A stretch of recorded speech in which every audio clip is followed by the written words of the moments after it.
அகஜானன பத்மார்க்கம் கஜானன மகர்நிசம் அநேகதந்தம் பக்தானாம் ஏகதந்தம் உபாஸ்மஹே. மாலை முரசு டிவி நேயர்களுக்கு அன்பான காலை வணக்கம். இன்று மங்களகரமான விஸ்வாவசு வருஷம் உத்தராயணம் ஹேமந்த ருது. தை 5 ஜனவரி 19 திங்கட்கிழமை. வளர்பிறை பிரதமை திதி. உத்திராட நட்சத்திரம் இன்று நண்பகல் 12 மணி அளவு வரை. பிறகு திருவோண நட்சத்திரம். வஜ்ரம் நாம யோகம், கிம்ஸ்துக்னம் நாம கரணம். இது இன்றைக்கான பஞ்சாங்கம். இன்றைக்கு அமாவாசைக்கு அடுத்து வரக்கூடிய பிரதமை. இந்த அமாவாசைக்கு அடுத்து வரக்கூடிய பிரதமை அப்படின்னு சொல்லும்போது புரட்டாசி மாதத்தில் வருகிறது. மகாலய அமாவாசைக்கு அடுத்துன்னு சொன்னால் விசேஷமாக நம்ம குழு வைத்து நவராத்திரி பண்டிகை கொண்டாடுவோம் இல்லையா? அதுபோல் 4 முறை இந்த நவராத்திரின்னு சொல்லக்கூடிய 9 நாட்கள் அம்பிகை விசேஷமாக வழிபடுறது, விரதம் இருக்கிறது அப்படின்னு சொல்லக்கூடிய வைபவம் இருக்கிறது. அதில் இந்த மாதம் ஒரு தை மாதத்தில் வரக்கூடிய அமாவாசைக்கு அடுத்து வரக்கூடிய இந்த நவராத்திரி ஷியாமலா நவராத்திரி அப்படின்னு சொல்லக்கூடியது. அது யாரெல்லாம் கடைபிடிக்கிறாங்களோ அவங்க இன்றைய நாளில் தொடங்குவாங்க. மற்றபடி பொதுவாகவே இன்றைய நாளில் இருந்து நீங்கள் தினந்தோறும் வீட்டில் காலை மாலை விளக்கேற்றுவோம் எல்லாருமே. அப்போது விசேஷமாக அம்பாளுடைய ஸ்லோகங்களை சொல்கிறது, பாடல்கள் தெரியும்னு சொன்னால் பாடுறது, கொஞ்சம் நேரம் உட்கார்ந்து இசைக்கருவிகளை மீட்ட தெரியும்னு சொன்னால் ஒரு அரை மணி நேரம் 1 மணி நேரம் காலையிலையோ மாலையிலையோ முடிஞ்ச 2 நேரமுமே அம்பாள் முன்னாடி உட்காந்துட்டு அந்த இசை கருவிகளை மீட்டுவது அப்படின்னு சொல்லக்கூடியது. கோவில் குளங்களுக்கு போயிட்டு வர்றது, அப்புறம் தாம்பூலங்கள், மங்கள பொருட்களை தாம்பூலம் கொடுக்கறது, கன்னியா பூஜை, சுவாசினி பூஜை, தம்பதி பூஜை அப்படின்னு சொல்லக்கூடியதெல்லாம் செய்கிறது. இதெல்லாம் செய்யும்போது வீட்டில் சீக்கிரமாக கன்னி பெண்கள் இருந்தால் அவங்களுக்கு விவாகம் கைகூடும். கல்யாணம் ஆனவங்க தம்பதிகள் இருக்காங்கன்னா அவங்களுக்கு புத்திர பேர் கிடைக்கும். அதுபோல் தீராத நோய், கடன், பகை இருந்தால் அதெல்லாம் ஜெயித்து அந்த சத்துரு ஜெயம் பெற்று மீண்டு ஆரோக்கியமாக இருக்க முடியும். பிரிவினை, சண்டை சச்சரவு போன்ற விஷயங்கள், கலகங்கள், குழப்பங்கள்லாம் இருந்தால் அதெல்லாம் மீண்டு சுபிக்ஷமாக அப்படியே செல்வ வளத்தோடு லக்ஷ்மி கடாட்சமாக இருக்கக்கூடிய பலன் இதெல்லாம் கிடைக்கும். அதனால் இன்றைய நாளிலிருந்து நம்ம தினந்தோறும் இதை செய்யலாம். யாரால் எந்த வகையில் முடியுமோ அதை செஞ்சால் போதும். காலை மாலை 2 வேளை வீட்டில் விளக்கேற்றணும். நீங்கள் காலையில் கிளம்பி வேலைக்கு போகிறீங்க, நைட்டு தான் வரீங்க, நைட்டு கூட ஏற்றலாம், அல்லது ஒரு வேலை ஏற்றுறீங்க, பரவாயில்ல. ஸ்லோகங்கள் அல்லது கீர்த்தனைகள், பாடல்கள், அப்புறம் இசைக்கருவி, இதில் ஏதாவது ஒன்றை செய்கிறது. அதுபோல் மங்கள பொருட்களை தினந்தோறும் தாம்பூலம் கொடுக்கறது, அப்புறம் கோயிலுக்கு போயிட்டு வர்றது. யாருக்கு எது முடியுமோ அவங்க செய்யலாம். தர்மம் செய்யலாம், தானம் கொடுக்கலாம்.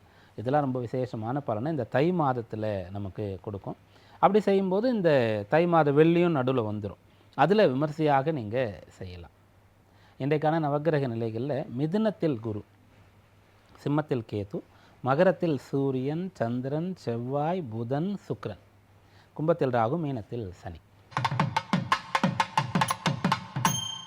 மேஷராசி என்பர்களே, மேன்மை தரக்கூடிய நாள், உயர்வு தரக்கூடிய நாள், உன்னதமான நாள் அப்படின்ட்டுலாம் சொல்லலாம்.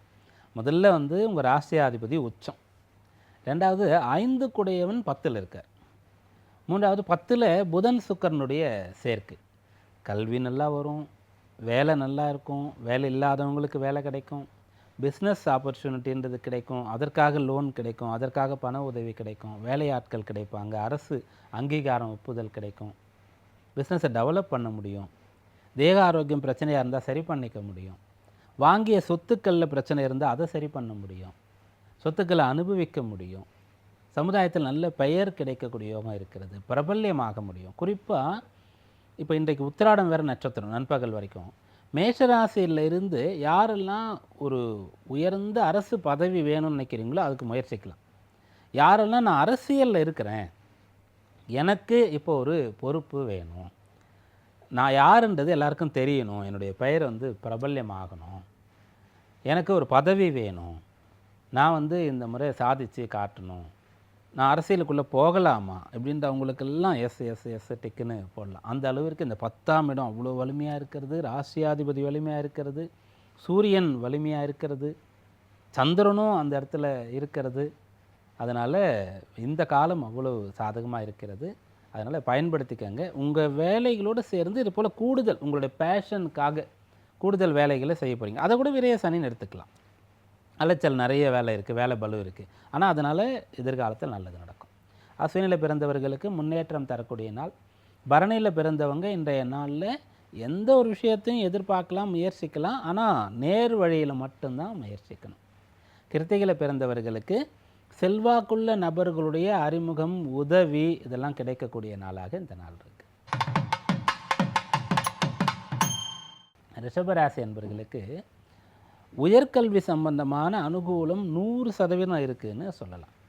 அந்த 9ஆம் இடம்னு சொல்லக்கூடியதை தர்மஸ்தானம்னு சொல்லுவோம். அப்போது கல்வி கற்கணும் அப்படின்றது வந்து மிகப்பெரிய ஒரு தெய்வ அனுக்கிரகம் தரக்கூடிய ஒரு செயல். கல்வி தான் வந்து அழியா செல்வம், 7 பிறவிக்கும் துணை வரக்கூடிய செல்வமாக இருக்கும். பிறருக்கு கொடுத்தாலும் அது வந்து வளரக்கூடிய செல்வமாக இருக்கும். அப்படிப்பட்ட கல்வியில் உங்களுக்கு ஆர்வம் இருக்குது, படிப்பில் நீங்கள் சாதிக்கணும்னு நினைக்கிறீங்க, இதுதான் உங்களுக்கான ரைட் டைம், முயற்சி பண்ணுங்கள். கிருத்திகையில் பிறந்தவர்களுக்கு இன்றைய நாள் வாய் விட்டு கேட்ட விஷயங்கள் கிடைக்கும். ரோகிணியில் பிறந்தவர்களுக்கு பக்குவம், நிதானம், பொறுமை இன்றைக்கு தேவை. மிருகசீரிஷ நட்சத்திரக்காரங்க இன்றைய நாளில் நேராக போயிட்டு இருக்கிறதுலே உங்கள் ஆஃபீஸில் அவர் தான் ஹையர் அஃபிஷியல் அப்படின்னா அவரை போய் பார்க்குறதுக்கு உங்களுக்கு அப்பாயின்மெண்ட் கிடைக்கும். அதுபோல் பெரிய மனிதர்களை சந்திக்கக்கூடிய பேர் கிடைக்கிறது. கோயிலுக்கெல்லாம் போனீங்கன்னா உங்களுக்கு நல்ல தரிசனம் இன்றைய நாளில் கிடைக்கும். மிதுனராசி என்பர்கள் 8ல் சந்திரன் இருந்து சந்திராஷ்டமம் சொன்னால் பரவாயில்ல, மொத்தம் 5 கிரகங்கள் அஷ்டமஸ்தானத்தில் சஞ்சரிக்கிறது. அப்போ நீங்கள் என்ன பண்ணணுன்னா, இந்த டைமில் ரிஸ்க் எடுக்கக்கூடாது, தெரியாமல் கூட தவறு செஞ்சிடக்கூடாது, விதிமீறல்களை செஞ்சிடக்கூடாது, அப்போ பார்த்துக்கலாம் என்ன ஆகிறது அப்படின்ற ஒரு குருட்டு தைரியம் வரக்கூடாது. இதுதான். மற்றபடி இப்போ நீங்கள் உங்கள் லைஃப்லேயே மிக முக்கியமான விஷயங்கள், நான் வந்து வீடு கட்டுறது, கல்யாணம் சம்பந்தமான விஷயங்கள், சொத்து வாங்கிறது அப்படின்ற விஷயங்கள், வெளிநாடு பயணங்கள், இதையெல்லாம் திட்டமிடலாம், இதுக்காகலாம் வேலை பார்க்கலாம். இதெல்லாம் உங்களுக்கு பலனை ஏற்படுத்தி கொடுக்கும். மிருகசீரிஷ நட்சத்திரத்தில் பிறந்தவங்க இன்றைய நாளில் பெரியவர்களுடைய உதவி, வழிகாட்டுதலோடு காரிய ஜெயம் பெறுவீர்கள். திருவாதிரையில் பிறந்தவர்கள் மிகச்சரியான நேர் வழியில் விதிகளுக்கு உட்பட்டு செய்யக்கூடிய செயலில் வெற்றி பெறுவீங்க. புனர்பூச நட்சத்திர அன்பர்கள் இன்றைய நாளில் பண விஷயத்தில் கவனமாக இருக்கணும். சில பேருக்கு ஆசைன்னு சொல்லக்கூடிய விஷயம் வந்து தூண்டப்பட்டு கையில் இருக்கிறத இழக்கக்கூடிய ஒரு வாய்ப்பு இருக்கிறது, அதில் கவனமாக இருக்கணும். கடகராசி அன்பர்களே, இந்த நாள் வந்து நீங்கள் மற்றவங்களோட சேர்ந்து செயல்பட்டு கூட்டு முயற்சியில் வெற்றி பெறுவது அப்படின்னு சொல்லக்கூடிய நாளாக இருக்கும். கணவன் மனைவி அந்யோன்யமாக ஒற்றுமையாக இருக்க முடியும். கல்யாண வயசில் இருக்கக்கூடியவர்களுக்கு திருமணத்திற்கான யோகம் வரக்கூடியது அப்படின்றது சொல்லலாம். குடும்பத்தில் ஒரு நபர் வந்து கூடுறது, அதாவது மனைவி வந்து கருவுறுவது, புத்திரப்பேறு கிடைக்கப் போகிறது அப்படின்னு சொல்லக்கூடிய விஷயம், இதெல்லாம் இன்றைய நாளில் அனுகூலமாக இருக்குது. புனர்பூச நட்சத்திரத்தில் பிறந்தவர்கள் இன்றைய நாளில் நிதானமாக காத்திருந்தால் எல்லாம் நடக்கும். பூச நட்சத்திர அன்பர்கள் உங்களுடைய திறமையை வெளிப்படுத்துவதற்கு வாய்ப்பு கிடைக்கும். ஆயில்ய நட்சத்திரக்காரங்க இன்றைய நாளில் எதையாவது கற்றுக்கொள்ளணும், அப்போது அதனால் நமக்கு எதிர்காலம் நன்றாக இருக்கும் அப்படின்ற ஒரு முடிவுக்கு வருவீங்க. சிம்மராசி அன்பர்களே, இந்த காலம் உங்களுக்கு சாதகமாக இருக்கிறது. நீங்கள் எந்த ஒரு விஷயத்தை பற்றியும் கவலை கொள்ளாமல், பயம் கொள்ளாமல், குழப்பம் கொள்ளாமல், உங்கள் வேலை என்னவோ அதில் முழு கவனத்தோடு இருங்க. சூரியனை மட்டும் பார்த்து தரிசனம் பண்ணுங்கள். அவ்வப்போது கொஞ்சம் அந்த அஷ்டம சனி ஜென்ம கேதுல ஏதோ குழப்பம் வந்தால் உடனே வானத்தை பாருங்கள். அப்படியே மேலே 33 கோடி தேவர்கள் இருக்கிறதா நினச்சிக்கங்க. சூரிய பகவானை வழிபடுங்க. அப்போது உங்களுக்கு எந்த ஒரு பின்னடைவும் இல்லாமல் இப்போது இன்றைக்கி என்ன நடக்கணுமோ அதை எக்ஸாக்டாக நல்லபடியாக திருப்தியாக நடக்கும். மகத்தில் பிறந்தவர்களுக்கு மகத்தான நல்ல பலன்கள் உண்டு, முன்னேற்றம் இருக்குது. பூர நட்சத்திரக்காரங்க எல்லாவற்றையும் பிரயோஜனமாக பயன்படுத்தி கொள்ளுங்கள். கொஞ்சம் மனசை அலைபாய விட்டுறக்கூடாது. உங்களுக்கு பொழுதுபோக்கணும், கேளிக்கைகள்லாம் சொன்னால் ஒரு டைம் ஃபிக்ஸ் பண்ணுங்கள். காலையிலும் சாயந்தரம் வரைக்கும் வேலை முடிச்சுட்டு ஈவினிங் போய் ஃப்ரெண்ட்ஸை பார்ப்பேன், ஜாலியாக பேசிகிட்டு இருப்பேன், அட்டை அடிச்சுட்டு இருப்பேன் அப்படின்ற மாதிரி. ஆனால் வேலை பண்ணிகிட்டு இருக்கும்போதே ஃபோன் பண்ணி பேசிகிட்டு இருக்கிறதோ, அதை பற்றி திங்க் பண்ணுறதோ, அதை மட்டும் இன்றைக்கு தவிர்க்கணும். உத்திரத்தில் பிறந்தவர்களுக்கு உத்தமமான நல்ல பலன் கிடைக்கப் போகிறது. நீங்கள் பேசினா ஜெயிக்க முடியும். கன்னிராசி அன்பர்களே, இன்றைய நாளில் கவலைகள் இருந்தால் சரியாக போயிடும். குறிப்பாக எதிர்காலம் பற்றிய பயம் இருந்தால் நிவர்த்தி ஆகும். பிள்ளைகள் பற்றிய குழப்பம் இருந்தால் தெளிவு கிடைக்கும். பிள்ளைகளுடைய கல்வி பற்றியும் திருமணம் பற்றியும் அவர்களோடு சேர்ந்து உட்கார்ந்து பேசி டிஸ்கஸ் பண்ணி ஒரு முடிவை உங்களால் எடுக்க முடியும். உத்திரத்தில் பிறந்தவர்கள் இன்றைய நாளில் உத்தமமான நல்ல பலன் அடைய போகிறீங்க. நீங்கள் யாருன்னு உங்களுக்கும் மற்றவங்களுக்கும் தெரியறதுக்கான சம்பவங்கள் நடக்கும். அஸ்த நட்சத்திரத்தில் பிறந்தவர்களுக்கு இன்றைய நாளில் தவறாக ஒரு விஷயத்தை நினச்சிட்டு இருக்கீங்க அப்படின்னு சொன்னால், இல்லை இல்லை அப்படி கிடையாது இப்படின்ற மாதிரி ஒரு தெளிவு பிறக்கும். சித்திரை நட்சத்திரக்காரர்களுக்கு ஒரு வாய்ப்பு, ஒரு இடமானது உங்களுக்கு கிடைக்கப் போகிறது. இன்றைய நாளில் இந்த காலத்தில் கிடைக்கிற ஒன்றை வைத்துக்கொண்டு பிடித்துக்கொண்டு நீங்கள் அப்படியே மேலே ஏறக்கூடிய அளவிற்கு ஒரு நல்ல விஷயம் கிடைக்கப் போகிறது. துலா ராசி அன்பர்களே, இன்றைய நாளில் வசதிகளை பெருக்கிக் கொள்வீங்க. மனை வாங்கணும், வீடு கட்டணும் அப்படின்ற எண்ணம் கொள்வீங்க. இப்போ நீங்கள் வீடு சம்பந்தமான ஆசை கொண்டா கட்டப்பட்ட வீடு உங்களுக்கு பிடிக்காது, அடுக்குமாடி குடியிருப்பு பிடிக்காது. நான் இடம் வாங்கி ஒரு இண்டிபெண்ட் ஹவுஸ் எனக்கு ஏற்ற மாதிரி நான் வந்து பிளான் பண்ணி டிசைன் பண்ணி ஆர்கிடெக்சரோட உட்காந்து பேசி நான் பண்ண போகிறேன், அப்படிப்பட்ட விஷயங்கள் உங்களுக்கு இருக்கும். இப்போது ஒரு கார் வாங்குறீங்கன்னு சொன்னால் போகிறீங்க வாங்குறீங்க அப்படின்ற மாதிரி இருக்காது. இல்லை ஃப்ரெண்ட்ஸ்கிட்ட ரிலேஷன்ஸ்கிட்ட யார்ட்டையாவது கேட்குறீங்க அப்படின்லாம் இருக்காது. போகிறீங்க 10 ஷோவும் போகிறீங்க, கார் எடுக்கிறீங்க, நீங்கள் ஓட்டி பார்க்குறீங்க, உங்கள் குடும்ப நபர்கள்லாம் உட்கார வச்சுட்டு ஓட்டி பார்க்குறீங்க, அப்புறம் முடிவு எடுப்பீங்க. அப்படி இப்போ எதை நீங்கள் முடிவு பண்ணாலும் அதில் ஒரு தனித்துவம் இருக்கும், அது நல்லபடியாக கிடைக்கும். சித்திரையில் பிறந்தவர்களுக்கு அனுகூலமான சாதகமான நாளாக இந்த நாள் இருக்கும். நினைத்ததை சாதிக்க முடியும். சுவாதி நட்சத்திரக்காரர்களுக்கு வந்து தடைப்பட்ட விஷயம் கை வந்து சேரும். கை கேட்டி வாய் கேட்டலையேன்னு ஏதாவது இருந்தால் அப்போ அது வந்து இன்றைக்கு சரியாகும். விசாகத்தில் பிறந்தவர்களுக்கு நிதானமும் பக்குவமும் அது உங்கள் இடத்துல இருக்கும். இன்றைக்கு கொஞ்சம் அதை அதிகப்படுத்திக்கும். விருச்சிக ராசி அன்பர்களே, இன்றைய நாளில் நீங்கள் பெரிய முயற்சி செய்தால் தான் ஒன்று கிடைக்கும், ரொம்ப சுலபமாக இல்லை அப்படின்ற விஷயத்துக்குள்ளே போவீங்க. விடாமுயற்சி செய்வீங்க, கடினமாக உழைப்பீங்க, நிறைய படிக்கணும், அப்போ தான் அதில் கிளியர் பண்ண முடியும். அப்படிப்பட்ட படிப்புகள் படிக்கிறதுக்கான விருப்பம் உண்டாகும். விளையாட்டு போட்டிகளில் கலந்துக்கணுன்ற ஆர்வம் இருக்கும். தனித்திறமைகளை வளர்த்து கொள்வீர்கள். தீர்க்க முடியாத சவாலான விஷயங்களுக்குள்ளே போயிட்டு அதை ஜெயிச்சு காட்டணுன்ற எண்ணம் உங்களுக்கு ஏற்படும். விசாக நட்சத்திரத்தில் பிறந்தவர்கள் இன்றைய நாளில் பிறருக்காக நல்லது நினச்சி நீங்கள் என்ன செஞ்சாலும் ஒர்க் அவுட் ஆகும். அனுஷ நட்சத்திரக்காரங்க உங்களுடைய தேவைகள் பூர்த்தி அடைய பெறுவீர்கள். கேட்டை நட்சத்திரக்காரங்க இன்றைய நாளில் அனுபவம், அறிவுபூர்வமான செயல்பாடு, அதனால தான் வெற்றி கிடைக்க பெறுவீர்கள். தனுராசி அன்பர்களே, பண வரவிற்கான முயற்சியை நீங்கள் செய்யலாம். தனஸ்தானம் 2ஆம் இடம், அந்த இடத்துல 5 கிரகங்களுடைய சஞ்சாரம் இருக்கிறது. இப்போ பணம் வரலைன்னா வேறு எப்போ வரும் அப்படின்ற மாதிரி நினச்சி நீங்கள் அந்த பணத்துக்காக முயற்சி பண்ணலாம். வேலை பார்த்துட்ருக்கீங்க, அப்போ எனக்கு வந்து கொஞ்சம் ஊதிய உயர்வு வேணும்னா இப்போ போய் நீங்கள் கோரிக்கை வைக்கலாம். பிஸ்னஸ் பண்ணுறீங்க, இன்னும் கொஞ்சம் நிறைய டேர்ன் ஓவர் பண்ணுறதுக்காக என்ன பண்ணணும் அப்படின்றத யோசித்து நீங்கள் பண்ணலாம். அப்படி நீங்கள் என்ன பண்ணுறீங்களோ அந்த இடத்துல இன்னும் இன்கம் ஜாஸ்தி வர்றதுக்கான முயற்சிகளை இப்போ நீங்கள் செய்யலாம். உங்களுக்கு வர வேண்டிய சொத்து, செல்வம், பணம் அதெல்லாம் இருந்ததுன்னா அதற்கான முயற்சிகளை செய்யலாம். மூல நட்சத்திரத்தில் பிறந்தவர்களுக்கு வசதி வாய்ப்புகளை பெருக்கிக் கொள்ள போகிறீங்க. வாகன யோகம், மனை வீடு யோகம், ஆபரணங்கள் வாங்கக்கூடிய யோகம் இதெல்லாம் இருக்குது. பூராடத்தில் பிறந்தவர்கள் இன்றைய நாளில் எந்த ஒரு செயலை செய்கிறதா இருந்தாலும் அதில் உங்களுக்கு கவனம் இல்லைன்னா விட்டுடணும், அதை இல்லை கொஞ்ச நேரம் பொறுத்து செய்யணும், இல்லை அப்புறமா செய்யணும்.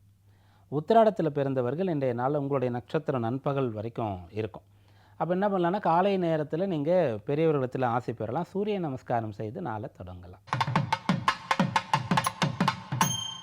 மகர ராசி என்பர்களே, இது உங்களுக்கு வந்து மகத்தான நல்ல பலன் தரக்கூடிய நாளாக இருக்கும். ஆனால் எடுக்கும்போதே வேலை நடந்துடாது. முதல்ல குழப்பம் வரும், ஒரு வேலை பண்ணுவீங்க, இடையூறு வரும், தடை வரும், ஒவ்வொருத்தர் ஒரு பக்கம் பிடிச்சி இழுத்துட்டு போவாங்க, அப்படின்ற மாதிரிலாம் இருக்கும். ஆனால் கடைசியில் நீங்கள் வந்து ஒரு கன்க்ளூஷனுக்கு வந்து என்ன அடையணுமோ அதை அடைஞ்சிடுவீங்க. அப்படியாக இந்த நாள் உங்களுக்கு நிறைய அனுபவங்களை, படிப்பினைகள், பாடங்கள் எல்லாம் கொடுத்து கடைசியில் வெற்றியை கொடுக்க போகிறது. உத்திராடத்தில் பிறந்தவர்கள் இன்றைய நாளில் உன்னதமான நல்ல பலனை அடைவதற்கு பெரியவர்களுடைய ஆசை துணையாக இருக்கும். திருவோண நட்சத்திர அன்பர்கள் நண்பகலிருந்து உங்களுடைய நட்சத்திரம் தொடங்குகிறது. அதனால் இன்று மாலை நேரத்தில் பெருமாளை போய் தரிசனம் பண்ணுங்கள். காலை நேரத்தில் அம்பாளை வழிபடுங்க. அவிட்ட நட்சத்திரத்தில் பிறந்தவர்களுக்கு திருப்திகரமான நல்ல பலன்கள் இன்றைக்கு கிடைக்கும். உயர்கல்வி சம்பந்தமான வாய்ப்பு, அனுகூலம், படித்து கொண்டிருக்கக்கூடியவர்களுக்கு வேலை, இதெல்லாம் கிடைக்கக்கூடிய யோகம் இன்றைக்கு இருக்கிறது. கும்பராசி அன்பர்களே, இப்போது செலவு செய்யக்கூடிய காலம்னு சொல்லலாம். 11ஆம் இடத்துல 4 கிரகங்கள் கடந்த மாதத்தில் இருந்தது இல்லையா, நிறைய வரவு வரும்னு சொல்லியிருப்போம். ஏன்னா குரு வந்து 11ஐயும் பார்த்து ராசியும் பார்த்து ராசியில் இருக்கக்கூடிய ராகுவையும் பார்த்து 11 அத்தனை கிரகங்கள் ராசி அதிபதி தனஸ்தானத்தில் இருந்தாருன்றதில் கும்பராசியில் தசாபுக்தி ஒத்துழைத்து இருந்தால் கடந்த மாதத்தில் பண வரவு இருந்திருக்கும். அதை கொண்டு இப்போ செலவு பண்ண போகிறீங்க. விற்க முடியாத சொத்துக்களை விற்கிறதுக்கான முயற்சியை செய்யலாம். அவிட்டத்தில் பிறந்தவர்களுக்கு அனுகூலமான நல்ல பலன் நினைத்ததை செய்து முடிக்க முடியும். சதயத்தில் பிறந்தவர்களுக்கு இன்றைய நாளில் பிறருடைய உதவி துணை ஒத்துழைப்பும் கூட கிடைச்சிடும். நீங்கள் ஒன்று செய்யணும்னு சொன்னால் அதை விரும்பி சந்தோஷமாக ஏற்றுக்கொண்டு உங்களோட மற்றவங்க இப்போது செய்வாங்க. புரட்டாதியில் பிறந்தவர்களுக்கு நிதானம், பொறுமை, கவனம், நல்ல ஒரு விதிகளை கடைபிடிக்கக்கூடிய பக்குவம், அனுபவம் இதெல்லாம் இன்றைக்கு தேவை. அது இருக்கும்போது இந்த நாள் கை கொடுக்கும். மீனராசி என்பர்களே, 11ஆம் இடத்துல 5 கிரகங்கள் இருக்கக்கூடிய இந்த காலத்தை நீங்கள் கட்டாயம் பயன்படுத்தி கொள்ளணும். தனித்தனியாக பார்த்தா கூட தன பாக்யாதிபதின்றவர் லாபஸ்தானத்தில் போய் உச்சமடைகிறார், ரொம்ப விசேஷமானது. அப்புறம் அந்த 11ல் சுக்கிரன் அப்படின்னு சொல்லக்கூடியவர், புதன், சூரியன், இதெல்லாம் உங்களுக்கு மிக விசேஷமான நல்ல பலன்களை தரக்கூடிய ஒரு காலம். இப்போ 5 கிரகங்கள் இருக்கிறதுன்னு சொன்னால் உங்களுக்கு எந்த வகையில் நல்லது நடக்கணுமோ அதை நீங்கள் முயற்சிக்கணும். இப்போ 11ல் புதன் இருக்கார் அப்படின்னு சொல்லும்போது கல்வியில் பிடிச்ச மாதிரி படிக்கிறதுக்கு வாய்ப்பு. சுக்கிரன் இருக்காருன்னா பிடிச்ச மாதிரி வாழ்க்கை துணை அமையிறது, பிடிச்ச மாதிரி வஸ்துக்கள், வீடு, வாகனம், கருவிகள் அமையிறது. அதே மாதிரி சூரியன் இருக்காருன்னா பிடிச்ச வேலை அமையிறது. செவ்வாய் இருக்காருன்னா பிடிச்ச சொத்து வாங்கக்கூடிய ஒரு யோகம் கிடைக்கிறது அப்படின்னு சொல்லி ஒவ்வொன்றாக சொல்லி கொண்டு வரலாம். அந்த அளவிற்கு இருக்குது. ஆனால் ஜென்ம சனின்றதுனால, அர்த்தாஷ்டம குருன்றதுனால நீங்கள் 100% அதை முடிவு பண்ணி அதற்காக கடுமையாக உழைத்தா கட்டாயம் பலன் கிடைக்கும். புரட்டாதியில் பிறந்தவர்களுக்கு உங்களுடைய சகிப்புத்தன்மையும் பொறுமையும் பலன் தரும். உத்திரட்டாதியில் பிறந்தவர்களுக்கு துணிச்சலாக எடுக்கக்கூடிய முடிவு பலன் தரும். ரேவதியில் பிறந்தவர்களுக்கு சமயோசிதமாக செயல்படுறதுனால நல்லது நடக்கும். இன்றைக்கான ராசி பலன்களை இதுவரை பார்த்தோம். நாளைய விசேஷத்திலே நாளைக்கு சந்திர தரிசனம், சிரவண விரதம். மீண்டும் நாளை சந்திப்போம். நன்றி, வணக்கம்.